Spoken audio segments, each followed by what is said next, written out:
From Paris tonight, the Élysée Palace once again becomes the beating heart of European diplomacy. The grand courtyard, the ceremonial steps, and the lines of black cars all point to a moment of gravity. At stake is the future of Ukraine's defence and, with it, the security of Europe.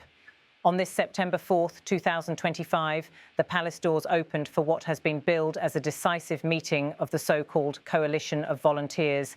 Nearly 30 nations, bound less by treaty than by shared urgency, have gathered to coordinate aid and security guarantees for Kyiv. The atmosphere is a mix of ceremony and unease. Each arrival is choreographed for the cameras, yet behind the formality lies a pressing question. Can Europe and its allies sustain the war effort and secure a lasting peace? We see Ukrainian President Volodymyr Zelensky in Paris once again, his familiar military-style jacket contrasting with the gilded architecture of the Élysée. Every step he takes here is weighted with symbolism. For Zelensky, diplomacy has become another battlefield. His presence reminds the world that Ukraine's war is not just about territory, it is about whether democracies can withstand aggression.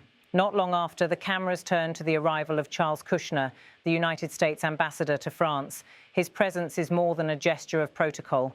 Washington's role has become the central question hovering over every discussion in Paris. Europe wants clarity.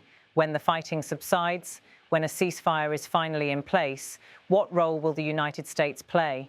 Will it underwrite security guarantees, contribute to peacekeeping, or shift the burden onto European shoulders? For Emmanuel Macron, hosting this meeting is a chance to reinforce France's claim to leadership in Europe's security architecture. By opening the Élysée to this coalition, Macron is presenting France as both convener and mediator, bridging Zelensky's urgent appeals with Washington's cautious posture. Every handshake and every photo opportunity is carefully staged, but the underlying stakes are no less real. The coalition of volunteers has become a critical structure.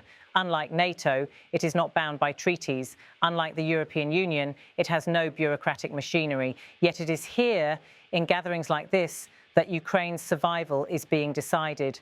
From Germany to Poland, from the Baltic states to the Balkans, each nation brings its own anxieties, its own histories, its own conditions. Some demand long-term defence commitments. Others speak of reconstruction aid and the rebuilding of shattered infrastructure. Still others are focused on keeping American involvement alive. The United States, though represented today by its ambassador, is present in every conversation. Later, Donald Trump will join via video conference, but already his shadow looms over the palace. European officials want assurances that Washington will not withdraw support at the very moment when Ukraine's stability could be secured. The ambiguity of America's role has created unease. Europeans fear that without U.S. backing, the coalition may weaken, leaving Kyiv vulnerable. Outside the palace, ordinary Parisians and activists add another layer to this story. Some gather in solidarity, waving Ukrainian flags, their chants echoing down the grand boulevards.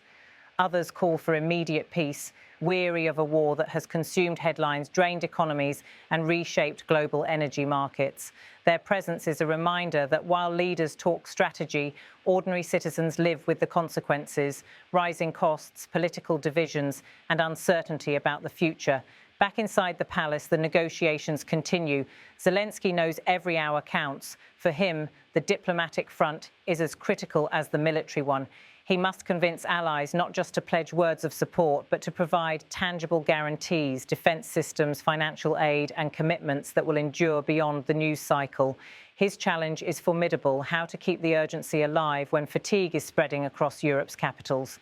The arrival of Ambassador Kushner marks a subtle but significant moment. It signals that Washington is listening, even if its future commitments remain unclear. To Europe's leaders, his presence is both reassuring and frustrating.